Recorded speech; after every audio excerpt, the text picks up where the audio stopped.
She stopped my wife's coffin at the gate. Let that sink in for a second. On the day I was supposed to lay the woman I loved to rest, the HOA president stood there, hand on the gate lever, and told me I couldn't bring her through. Not a lawn dispute, not a paint color argument. She blocked my wife's funeral procession like she owned the ground itself. And in that moment, I realized just how far she was willing to go to prove her power. My name is Daniel Mercer. I'm a systems engineer, the guy who actually built half the infrastructure this community runs on. The cameras, the alarms, even the irrigation. Yeah, that was me. And yet here I was, standing in front of Cynthia Bellamy, the HOA president, as she smiled that smug smile and told me, "Board rules exist for a reason." My daughter was sobbing in the back seat. The hearse idled behind me, and I could feel every pair of eyes peeking from behind their curtains, recording on their phones. Cynthia thought grief made me weak. She thought she could humiliate me at my lowest point. She was wrong. See, Leah, my wife, had one last request before she passed. She wanted to be buried beneath the oak tree by the lake, the same tree we sat under during summer storms, the place she promised our daughter would learn to ride a bike. It wasn't just wood and leaves, it was home.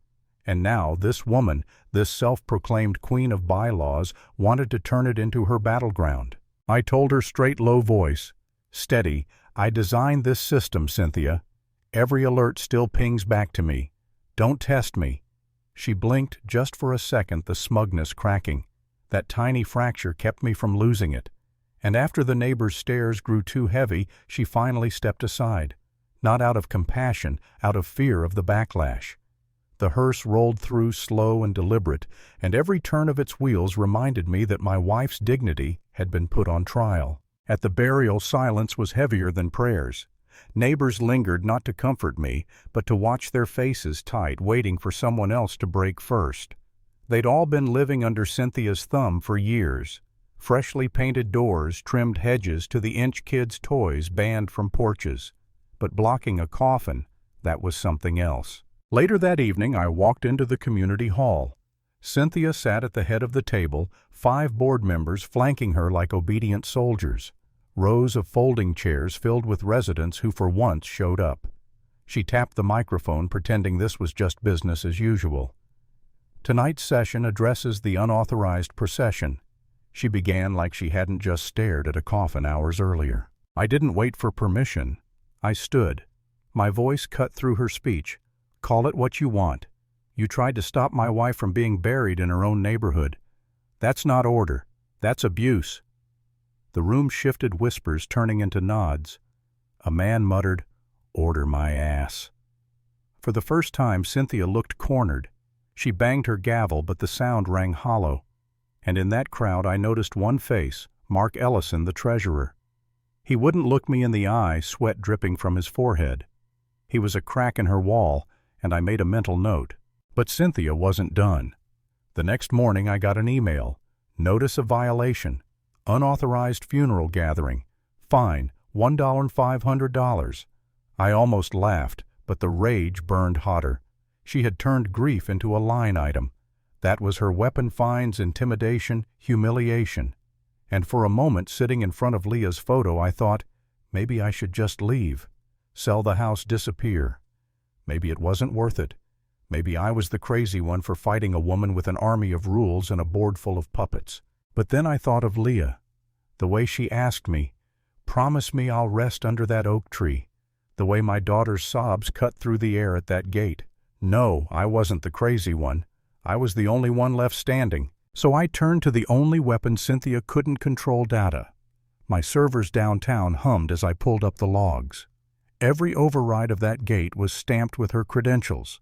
The system she used to control us was mine, and it recorded everything. But evidence in a drawer wasn't enough. People needed to see. So that Saturday I walked to the playground with my laptop and a small projector. Kids ran around, parents sipped coffee, and I set the logs flickering against a concrete wall. "See this entry?" I pointed. "Gate blocked. User Bellamy C." That's the moment she stopped the hearse. Gasps rippled through the crowd. Phones lifted, recording. and in the back I saw him, Mark Ellison, half-hidden shoulders hunched, his jaw trembling. He wasn't my enemy. He was a man unraveling. That night I found a note slipped under my door. Meet me by the maintenance shed. Midnight. No signature, but I knew. He showed up in a hoodie, eyes darting, breath shallow. I can't keep covering for her, he whispered. He confessed everything, Cynthia issuing fines without approval, hiding financial records, even rewriting system logs before anyone else could see. And then he pressed a USB drive into my hand. Be careful. If she finds out I gave you this, she'll bury me.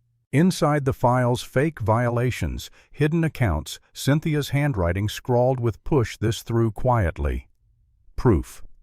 Not rumors, proof. For the first time I felt the tide shifting. Still, timing mattered.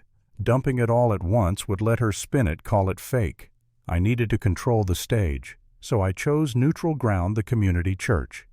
After Sunday service, I set up the projector again. This time, with the cross behind me, I showed the logs. The room erupted, and then I held up a page with Cynthia's handwriting. This isn't about rules, I told them. It's about control. Phones lit up, cameras recording. And then Mark stepped forward. His voice shook, but it hit like thunder. It's true, all of it. She locks records, invents fines. I stayed quiet because I was afraid. But after what she did at Leah's funeral, I can't stay quiet anymore. The crowd roared. A woman muttered, I knew it. A man shouted, she's finished. Cynthia's silence was cracking, and for once her board couldn't protect her. 2 days later, she called an emergency HOA meeting. Mandatory attendance. Unauthorized demonstrations will not be tolerated. The email read. She thought she still had control. She didn't. When I arrived, the gymnasium was packed. Neighbors who hadn't come to a meeting in years were there, phones out, voices sharp. Cynthia sat at the long table in her pastel suit, hair-perfect gavel in hand. She started with her usual icy tone.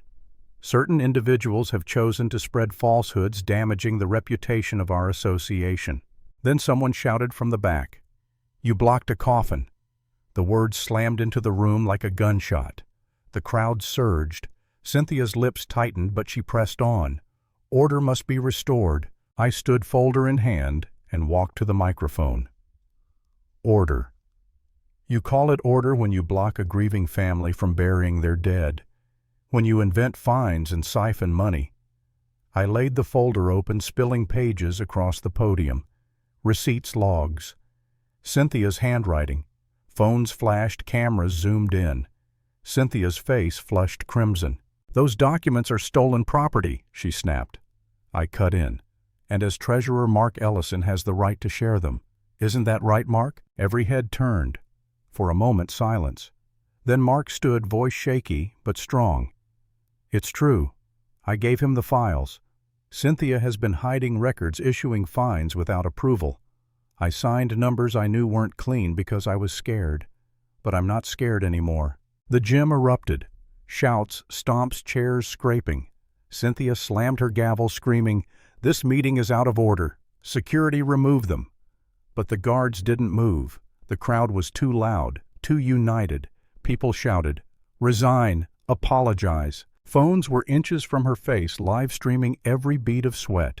Cynthia tried to bark back, These are lies, fabrications.